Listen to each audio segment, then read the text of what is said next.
Hi students, in this video we'll be learning about the pipes interface. In the previous video we have learned about streaming interface and in today's video we'll be learning about this pipes interface. You know what is streaming interface?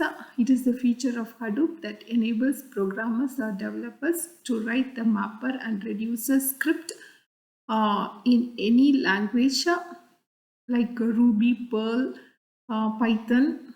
The only thing is it should be able to read and write from standard input and output. Right, it is not necessary I have to write the mapper and the reducer script only in Java. I can write in any programming language provided it should be able to read from standard input and write into standard output. Right, and in today's video we'll be learning about this pipes interface. This pipes is a library that allows C++ source code to be used for mapper and reducer. That is, using this pipe interface, I can use this C++ language to write my mapper and reducer scripts, mapper and reducers code. And same word count example, we can see how we can implement in C++ language using this pipes interface. And we have this header files.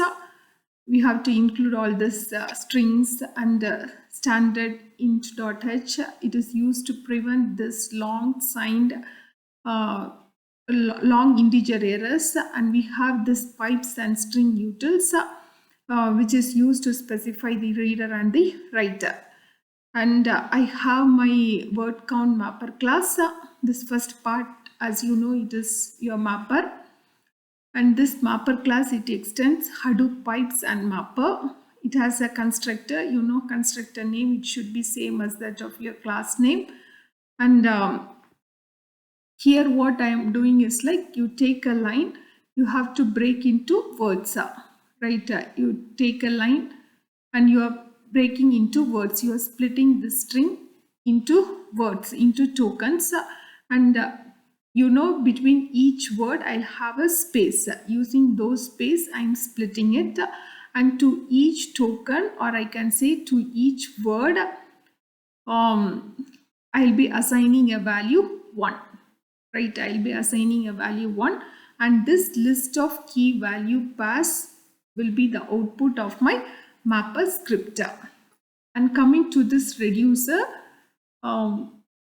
right, using this pipes, it will take the input from your mapper part and it will count it will find the aggregate of the frequency of every word present in your input file. Right, so it will count for every input key, it will count it, and that will be emitted as your final output. And you have your main function, and we can see these steps to execute the C++ source code. Since it is C++ program, we are using our GC compiler to compile it. You are compiling your word count program. In the compilation step only, you have to specify your Hadoop location and you have to specify your Hadoop pipes. And you can execute your word count program. Meanwhile, in your Hadoop distributor file system, right, using this make directory command, you can create a directory and you can put this input file into your directory using this put command. And as we have seen in the previous video, if your output file is already present, you should remove it. This -r is for recursively removing all the subdirectories. At the same time, you have to delete it permanently using your skip thrash. And this is the steps to run your program. You are using your Hadoop pipe interface and you are enabling your reader and writer option. You are making your reader and writer as true, and you are specifying your input file and your output file. And at last, here I forgot to tell one thing. See, your executable file or your object file, you have to place it in your bin. right? Once you compile it, you'll get your object file or executable file that should be placed inside your bin, right? Everything you have to mention it. So this is the step to run your word count program using your pipe interface. Thank you.